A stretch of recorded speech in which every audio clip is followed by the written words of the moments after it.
Alright guys, in this Skull the Hero Slayer video I'm going to take a look at my top 10 favorite skulls in the game. Now keep in mind this is not, in terms of how strong they are, it's just in terms of how much fun I have with them and how effective I think they are. Your list probably looks different and I would love to hear it in the comments below. But I'm gonna start mine off with the Ghoul at number 10. Now I'm picking the Ghoul here because you might think it's low, but it's honestly not if you look at all the skulls in the game. But I picked the Ghoul at 10 because he is easy to play. He's very noob friendly. He has the regain life ability thing with his stacks, very good. He has a hook to pull enemies in. He's a very big, beefy boy and a very nice power skull. I would say the only drawback with him is when you're collecting stacks, and also that he's a very big target, so it's very hard to dodge attacks with him. You want to have a good defense. At number 9, I put the Alchemist. The only reason he's a little bit above the Ghoul is because the Alchemist, when you summon the Golem with him, once your meter fills up, it's very, very broken. It can do massive amounts of damage. The only drawback to that is when it is in cooldown, and you can't rely on that at all, and you have to rely on basically good skills.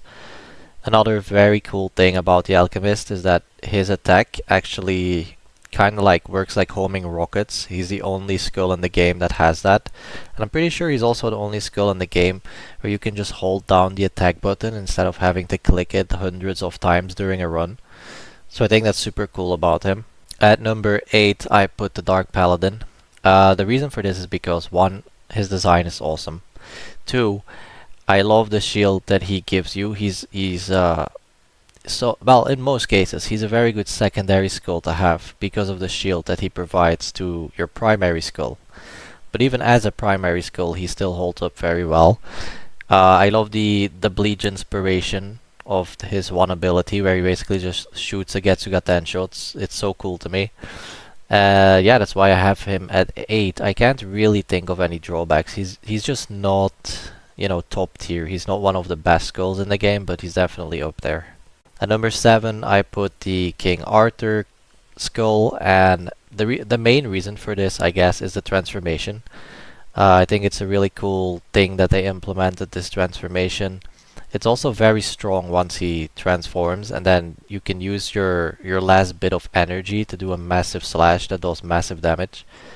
Really cool skull. I think the only real downside is when you're not in your evolved form, like in your transformation, and you kind of have to fight with the broken blade. I think he's still fine, and he's a fast one, but it's obviously nothing compared to his transformation.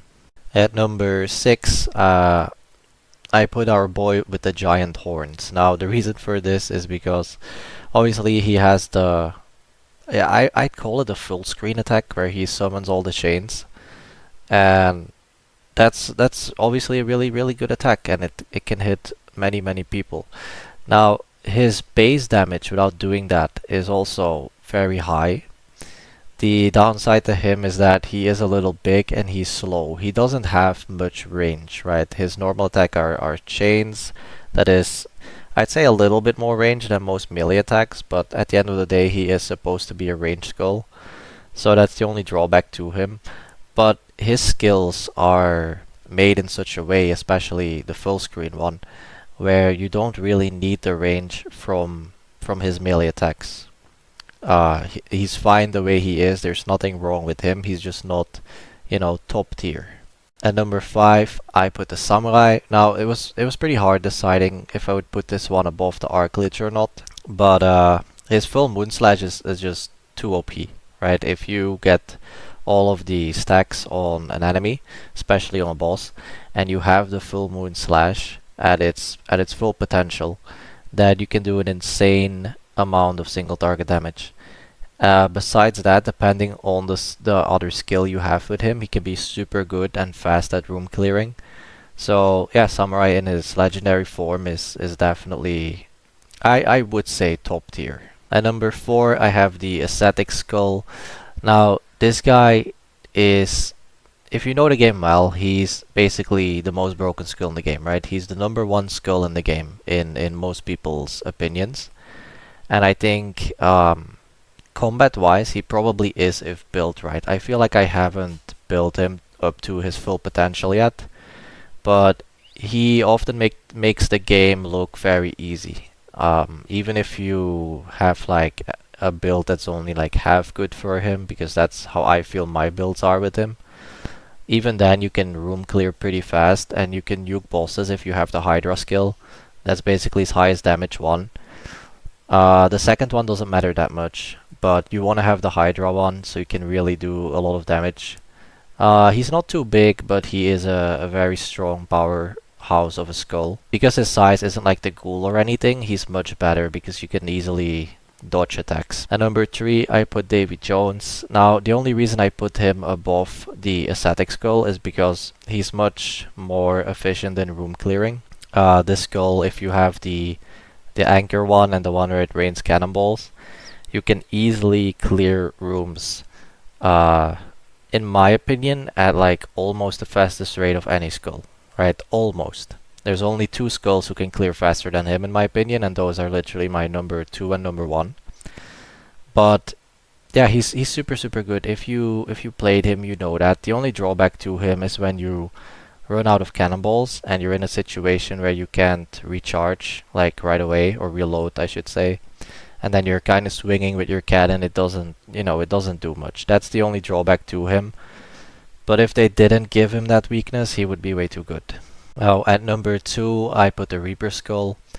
Reaper is one of the old legendaries, right? Back in the day, he was basically the best skull in the game.